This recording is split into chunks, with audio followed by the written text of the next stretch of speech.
จุดเรียบสู้นิ่งขยมจงสภาพปี accounting for Cambodia ใครในพังได้นิ่งขยมจมวยนังโกนปลอกระบาดนิ่งขยมคือไทยนานาทับได้ได้กวาดเมียนตัวในตีจีประเทศกันในขนมบริมวยนังมาធ្វើការចែករំលែកជាបទពិសោធន៍ក៏ដូចជាចំណេះដឹងមួយចំនួនតាក់ទងទៅជាមួយនឹងទូនីតិនៅក្នុងនាមជាប្រធានកណន័យដើម្បីថាតើតាក់ទងទៅជាមួយនឹងការរៀបចំជាកិច្ចបញ្ជាការឬក៏ការដែលគាត់រៀបចំទៅលើរបាយការណ៍វិធមានដំណើរការយ៉ាងណានោះអញ្ចឹងយើងនឹងចាប់ផ្ដើមជជែកក្នុងពេលបន្តិចទៀតនេះតែមុននឹងចាប់ផ្ដើមជជែកទៅលើចំណុចទាំងអស់នេះនាងខ្ញុំសូមឲ្យកូនធ្វើការណែនាំខ្លួនដើម្បីឲ្យបងប្អូនទាំងអស់គ្នាបានស្គាល់គាត់ជាមុនសិនចាអញ្ចឹងកូនចាប់ផ្ដើមបាទអញ្ចឹងជំរាបសួរជាថ្មីម្ដងទៀតបាទខ្ញុំបាទឈ្មោះថៃណាថាបដីអញ្ចឹងបច្ចុប្បន្ននេះខ្ញុំមានតួនាទីជា accounting manager ដែលនៅក្នុង accounting manager នៅក្នុងបរិយាអញ្ចឹងជាក់ស្ដែងបរិយាយើងមានជា2 industry នៅក្នុងហ្នឹងយើងហៅថាជា construction industry ផងជាលក្ខណៈសាងសង់ផងមួយទៀតគឺជា real estate industry មានន័យជាលក្ខណៈលក់ចេញទៅខាងក្រៅជាលក់ដីបាទមានន័យលក់ផ្ទះលក់ផ្ទះចាមានន័យថាសង់ផងហើយលក់ផ្ទះផងបាទអូខេអញ្ចឹងមាន2ចំណុចនេះបាទ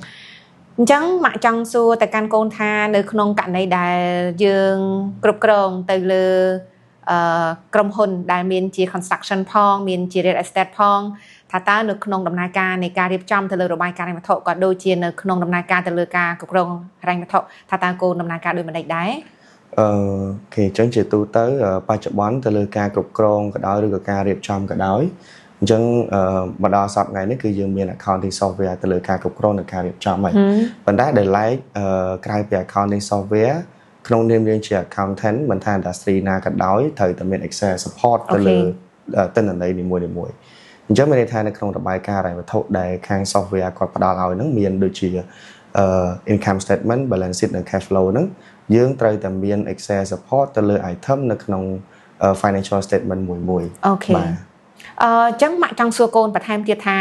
តកតងទៅនឹងការរៀបចំរបាយការណ៍ហិរញ្ញវត្ថុរបស់យើងដែលយើងមានប្រើប្រាស់ accounting software ដែលគាត់អាច support យើងទៅលើការរៀបចំរបាយការណ៍ហិរញ្ញវត្ថុមានដូចជារបាយការណ៍ប្រាក់ចំណេញ income statement របាយការណ៍តារាងតុល្យការ balance sheet ជាមួយនឹងរបាយការណ៍ចលនាផ្សេងប្រាស់គឺ cash flow ហេតុអីបានជាយើងចាំបាច់មាន Excel មកតាំងទៀតដើម្បីនឹងប្រើប្រាស់នៅក្នុងការដែលយើង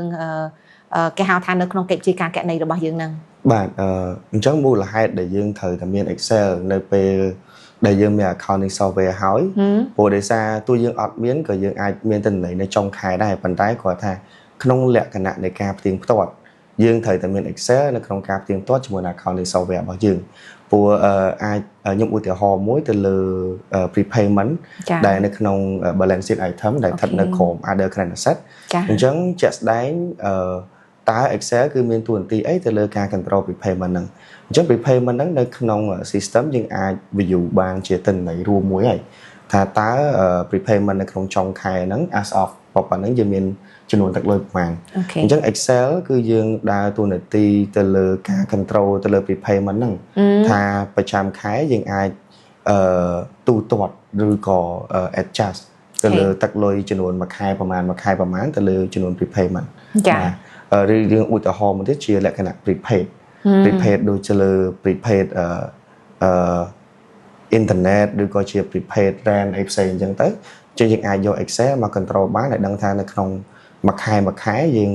adjust ទៅលើទឹកលុយហ្នឹងចំនួនប្រមាណដែរបាទអញ្ចឹងមានន័យថាអ្វីដែលកូនចែករំលែកជូនឬក៏លើកជូនមកក្នុងចំណុចនេះគឺជាផ្នែកតូចមួយនៅក្នុងការប្រើប្រាស់ Excel ដើម្បី support ទេអញ្ចឹងមានន័យថាយើងនៅមានចំណុចជាច្រើនទៀតឬក៏មានគណនីជាច្រើនទៀតដែលក្រុមហ៊ុនប្រើប្រាស់នៅក្នុង Excel ដើម្បី support ទៅលើ financial statement របស់យើងអញ្ចឹងសរុបសេចក្តីមកថាការប្រើប្រាស់ Excel គឺមានសារៈសំខាន់មែនទែនតែម្ដងនៅក្នុងអង្គភាពអាជីវកម្មមិនថាប្រភេទអាជីវកម្មបែបណាទេទោះបីជាគាត់មានប្រើប្រាស់ accounting software ក៏ដោយក៏ត្រូវតែមាន Excel ជួយនៅក្នុងការដែលយើងផ្ទៀងផ្ទាត់ឬក៏ support ទៅលើឯកសារឬក៏ទិន្នន័យរបស់យើងក្នុងរបាយការណ៍ហិរញ្ញវត្ថុដែលយើងប្រើប្រាស់ប្រព័ន្ធគណនេយ្យដែរអញ្ចឹងម៉ាក់ចង់សួរកូនទៀតថាអាជីវកម្មខ្លះក៏យើងដូចជាអត់មានប្រើប្រាស់ accounting software ទេតែយើងអាចប្រើ Excel ដើម្បី support វាបានត្រូវទេបាទអញ្ចឹងសម្រាប់ដែលអាជីវកម្មដែលគាត់អត់មានប្រើប្រាស់ទៅលើ accounting software សោះគាត់ដែលប្រើទៅលើ Excel វាអាច control បានដូចគ្នាមិនថាយើងអាចតឡើងជារបាយការណ៍ហិរញ្ញវត្ថុអីបានដូចគ្នាប៉ុន្តែដោយឡែកទៅលើindustry ដែលគាត់អត់មាន accounting software គាត់អាចមានផលលំបាកជាង industry ដែលគាត់មាន accounting software មក support មូលហេតុគឺ នៅក្នុងការដែលយើងអត់មាន industry មួយដែលមាន accounting software មក support ហ្នឹងគឺយើងត្រូវផលិត form ខ្លួនឯងផលិតទម្រង់ទៅលើការបង្កើត journal ឬក៏ GL ទៅលើការកត់ត្រាមួយប៉ុន្តែបើយើងមាន accounting software ហើយយើងកត់ទៅតាម function របស់គេហ្នឹងឯងតែគាត់ថាទោះយើងមាន accounting software ក៏ដោយគឺយើងមិនអាចចោល Excel បានដែរហើយ industry មួយអត់មាន accounting software ក៏អាចជាផលលំបាកដែរបើគាត់យក Excel ទៅ control សុទ្ធអូខេយល់ចាអរគុណច្រើនចាអរគុណកូនដែលបានចែករំលែកនៅអ្វីដែលជាចំណេះដឹងនៅក្នុងកិច្ចការងារផ្ទាល់របស់កូននៅក្នុងការដែលកូនមានតួនាទីជាប្រធានគណនេយ្យសម្រាប់ដំណើរការទៅលើកិច្ចបញ្ជីការនៅក្នុងការរៀបចំរបាយការណ៍ហិរញ្ញវត្ថុហើយនៅក្នុងនេះផងដែរក៏នាងខ្ញុំបញ្ជាក់ជូនដែរថាកូនប្រុសរបស់នាងខ្ញុំក៏មានបើកវគ្គខ្លីមួយដែលតាក់ទងទៅជាមួយនឹងការកត់ត្រាជាកិច្ចបញ្ជីការគណនេយ្យជា Basic Accounting រួមជាមួយ Financial Analysis ហើយនិង Practice Excel ដែលនឹងចូលរៀននៅថ្ងៃទី31ខែឧសភានាពេលខាងមុខនេះដែលវគ្គនេះគឺរៀនរៀងរាល់រសៀលថ្ងៃសៅរ៍ម៉ោង 2 កន្លះរហូតដល់ម៉ោង 5រៀនរយៈពេល 7 សប្តាហ៍ដែលជាចំណេះដឹងមួយចែកជូនទៅដល់បងប្អូនទាំងអស់ដែលត្រូវការទៅលើការប្រើប្រាស់នៅចំណេះជំនាញដោយនាងខ្ញុំបានរៀបរាប់ជូននៅខាងលើហើយនៅក្នុងការចែករំលែកទៅលើវីដេអូរវាងនាងខ្ញុំជាមួយនឹងកូនប្រុសនាងខ្ញុំគឺមិនមែនមួយវីដេអូនេះចប់ទេគឺនឹងមានវីដេអូជាបន្តបន្ទាប់មកទៀត